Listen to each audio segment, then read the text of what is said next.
사랑하는 성도 여러분, 평안한 밤 되셨습니까? 신령과 진정으로 5월 21일 목요일 새벽 예배를 하나님께 올려드리겠습니다.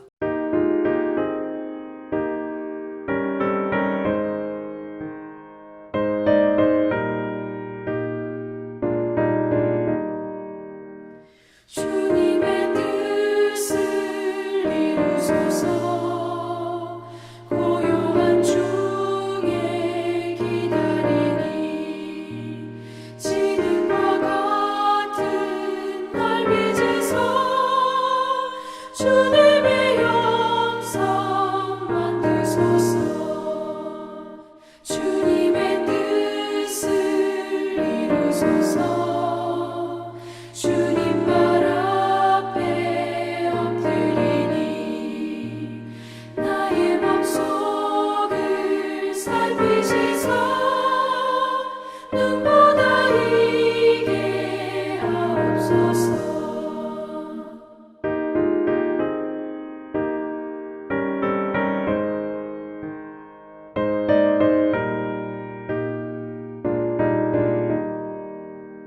주님의 뜻을 이루소서.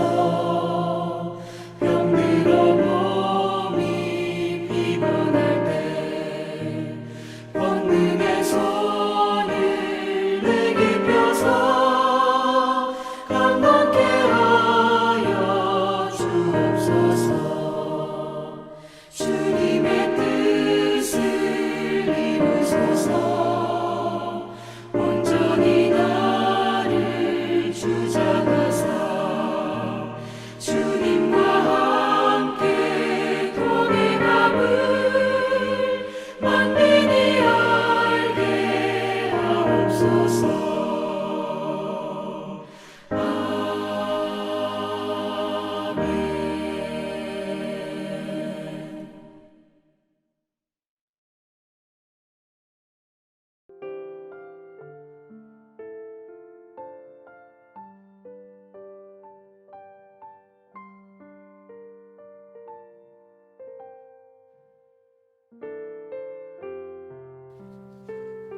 하나님께서는 왜 우리에게 순종을 배우게 하십니까?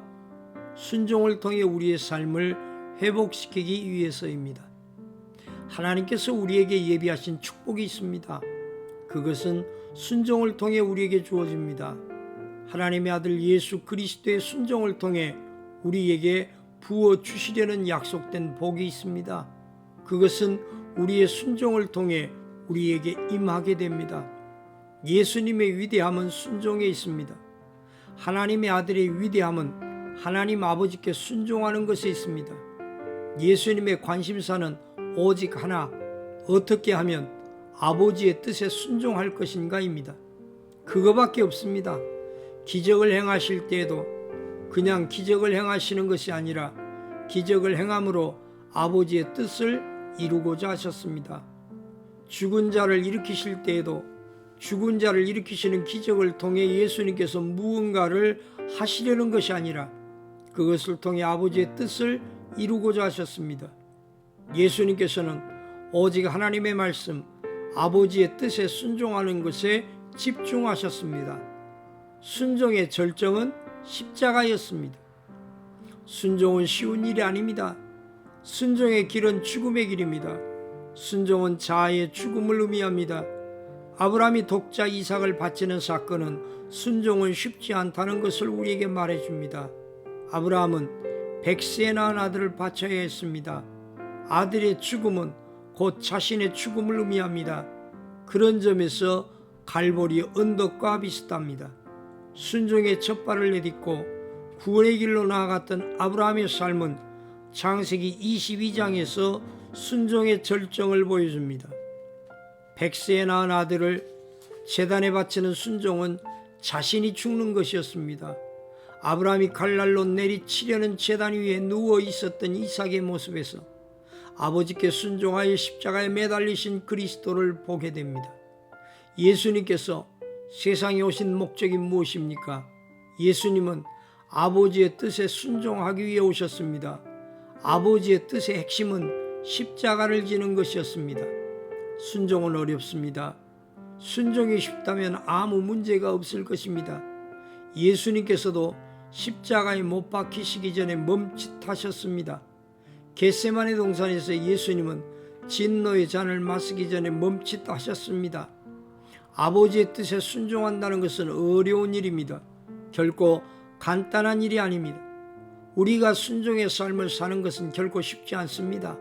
아브라함이 백세에 낳은 아들 이삭을 바치는 것과 하나님의 아들이신 그리스도께서 아버지의 뜻에 온종일 순전하여 나아가는 것은 결코 쉬운 일이 아닙니다. 그래서 예수님께서는 겟세마네 동산에서 땀이 땅에 떨어지는 핏방울같이 되기까지 기도하셨습니다. 하나님의 아들 예수님은 마태복음 26장 39절에서 나의 원대로 마시옵고 아버지의 원대로 하옵소서 라고 기도하셨습니다.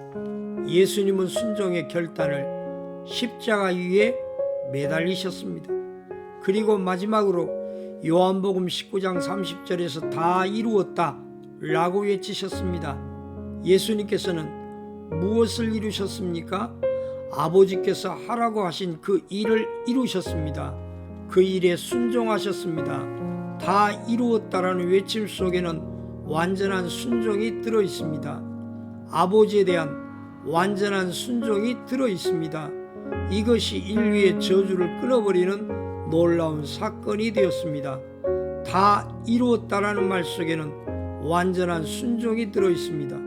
아버지께서 하라고 하신 그 일에 완전히 순종했다는 의미입니다. 99% 순종한 것이 아닙니다. 100% 순종한 것입니다.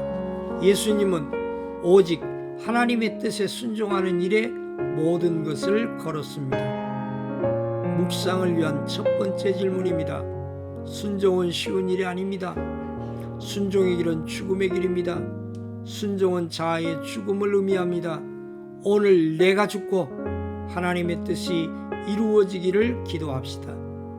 묵상을 위한 두 번째 질문입니다. 구체적으로 내가 죽는 모습으로 절제하거나 베풀어야 할 한 가지를 찾아 실천합시다.